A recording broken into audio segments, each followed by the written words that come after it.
नमस्कार दोस्तों, मैं हूं डॉक्टर विकास। आज मैं आपको बताने वाला हूं पीएसए टेस्ट के बारे में। कैसे ये एक छोटा सा ब्लड टेस्ट, सिंपल सा ब्लड टेस्ट हमें बहुत सारे लोगों की जान बचाने में हेल्प करता है।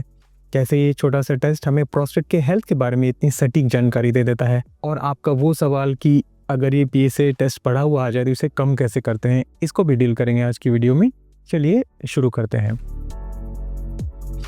देखिए, पीएसए जिसका फुल फॉर्म है प्रोस्टेट स्पेसिफिक एंटीजन, एक तरीके का एक प्रोटीन होता है जो हमारे ब्लड में सर्कुलेट करती हैं प्रोस्टेट की सेल्स, लेकिन सीमित मात्रा में।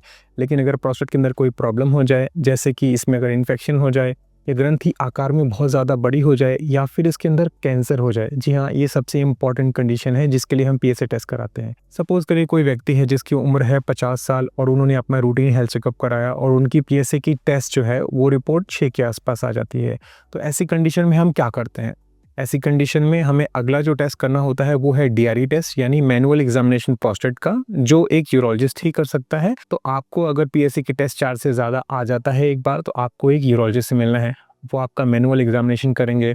अगर इन दोनों टेस्ट में, यानी पीएसए टेस्ट में और डीआरई टेस्ट में, अगर इन दोनों में एक शंका सी जाहिर होती है यूरोलॉजिस्ट को, तो वो आपको आगे का ट्रीटमेंट कोर्स बताएंगे। मैं कैसे फॉलो करता हूँ वो मैं आपको बताता हूँ। मैं जो सारी गाइडलाइंस हैं, एनसीसीएन गाइडलाइंस, एएयू गाइडलाइंस और ईएयू गाइडलाइंस, ये तीनों गाइडलाइंस का एक अगर मैं सबमिशन आपको बताऊं, तो ये कहता है कि अगर आपका पीएसए 4 से ज़्यादा आता है तो आपको पहले घबराने की ज़रूरत नहीं है।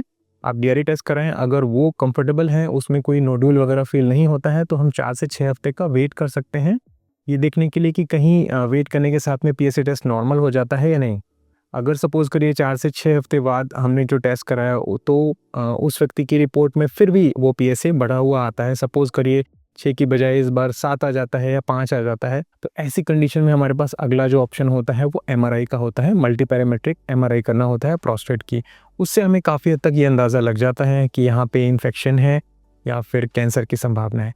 तो देखा आपने कैसे मैंने 6 हफ्ते का समय लिया एक्चुअली ये जानने में कि सचमुच क्या पीएसए टेस्ट बढ़ा हुआ आया है या फिर ये कोई एक फॉल्स रिपोर्ट थी। एक बार एमआरआई हो जाने के बाद में ये निश्चित हो जाता है कि बायोप्सी करनी है या नहीं, क्योंकि एमआरआई की रिपोर्ट लगभग 95% से भी ज़्यादा एक्यूरेट होती है। चलिए अब ये जानते हैं कि ये पीएसए टेस्ट किन लोगों को कराना है। क्या कोई बीमारी ना होने की कंडीशन में, कोई तकलीफ ना होने की कंडीशन में भी ये कराना चाहिए, या फिर हमारी गाइडलाइंस क्या कहते हैं, किन पुरुषों के अंदर इसे कराना होता है। देखिए, जो तीनों गाइडलाइंस मैंने आपको बताई, अमेरिकन गाइडलाइंस, यूरोपियन गाइडलाइंस और एनसीसीएन गाइडलाइंस, ये तीनों गाइडलाइन हमें ये कहती हैं कि अगर आपके परिवार में, आपके ब्लड रिलेटिव्स में किसी को अगर प्रोस्टेट कैंसर नहीं हुआ है तो आप 45 की उम्र के बाद ही ये टेस्ट कराएं। 45 से 50 की उम्र आप इंडिया के लिए ले सकते हैं, क्योंकि इंडिया में प्रोस्टेट कैंसर थोड़ा कम होता है। अगर ये टेस्ट की रिपोर्ट पहली बार जब आप कराते हैं तो 1 से कम आती है, तो अगले अंतराल आप 2 से 4 साल का रख सकते हैं। अगर ये टेस्ट 1 से 3 के बीच में आता है तो आपको सालाना ये टेस्ट कराना होगा। कई लोगों के अंदर अगर पीएसए बढ़ के आता है तो उनका पहला सवाल मुझसे ये होता है कि इसे कम करने की कोई दवा दे दीजिए जिससे ये कम हो जाए, नॉर्मल हो जाए। ये कुछ ऐसा ही हो जाएगा जैसे कि सपोज़ करिए ट्रेन के लिए हमने रेड फ्लैग्स बना रखे हैं, बीच में कुछ लाल सिग्नल वगैरह बना रखे हैं, आगे कोई पुल आना है, पुल टूट गया है और रेड सिग्नल ऑन कर दिया गया है, तो हमें ये बोला जाए कि कोई ऐसी तरकीब बताइए कि ये रेड सिग्नल ही बंद हो जाए। कुछ ऐसी ही कंडीशन होती है अगर मुझसे ये पूछा जाए कि पीएसए को कम करने की दवा क्या होगी। देखिए, ये एक सिग्नल है, आपके बॉडी की तरफ से दिया जाने वाला एक सिग्नल है, ताकि हम बेटर हेल्थ को अचीव कर सकें।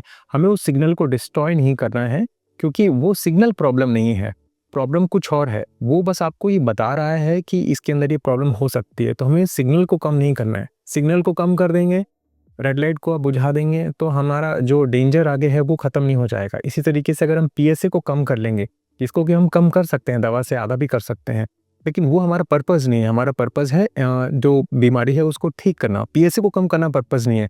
रादर हम चाहते हैं कि पीएसए की एक्चुअल वैल्यू बॉडी के अंदर आती रहे, ताकि हम पता कर सकें कि बीमारी को हमने कितना कंट्रोल किया है। जैसे कि अगर प्रोस्टेट का कैंसर हो जाए और हमने प्रोस्टेट की सर्जरी कर दी है और प्रोस्टेट को पूरा निकाल दिया है, तो उसके बाद पीएसए को बिल्कुल लो लेवल पे आ जाना चाहिए, 0.00 लेवल पे आ जाना चाहिए। अगर ऑपरेशन के बाद भी पीएसए बढ़ा हुआ रहता है तो ये इंडिकेट करता है कि हमें अभी और भी ट्रीटमेंट की ज़रूरत पड़ सकती है। तो देखा आपने पीएसए कैसे एक इंडिकेटर, एक सिग्नल की तरह काम करता है। इसे कम करने की तरफ मत जाइए। कोई भी आपको बोलता है कि हम आयुर्वेदिक या होम्योपैथिक दवा देके पीएसए को कम कर देंगे, तो उस भुलावे में आपको नहीं जाना है कि हमें पीएसए कम करके हमें कोई राहत मिल गई। जो सामने जो पुल टूटा हुआ है अगर हम रेड सिग्नल को बंद कर देंगे तो वो उससे जुड़ नहीं जाएगा। एक चीज़ का ज़रूर ध्यान रखें कि आपके घर में अगर कोई सयाना है जिसकी उम्र 75 या 80 साल से ज़्यादा है, तो उनके अंदर पीएसए टेस्ट कराने की जो ज़रूरत है वो डिस्कशन के बाद डिसाइड की जाती है कि क्या सच में ज़रूरत है भी या नहीं है। मोस्टली ये टेस्ट 45 से 75 साल के लोगों के लिए इम्पॉर्टेंट है, जहाँ पे लाइफ एक्सपेक्टेंसी भी बहुत ज़्यादा है। और अगर हम इस सिग्नल से ये पता कर लें कि प्रोस्टेट की हेल्थ में कोई प्रॉब्लम तो नहीं आ रही है, तो उसे हम करेक्ट करके इंसान की लाइफ की एक्सपेक्टेंसी को और बढ़ा सकते हैं। इस एज ग्रुप में ही इस टेस्ट का काफ़ी ज़्यादा इंपॉर्टेंस है। अगर आपके अंदर कोई सवाल है तो नीचे कमेंट बॉक्स में लिखिए, अपना एक्सपीरियंस लिखिए और मैं अपने दर्शकों से अनुरोध करूंगा कि वो लोग भी आपस में डिस्कस करें कमेंट सेक्शन में। मैं आपके डिस्कशन में भी इन्वॉल्व होने की कोशिश करूंगा और आपको सही मार्गदर्शन देने की कोशिश करूंगा। मिलेंगे किसी नए वीडियो में। नमस्कार।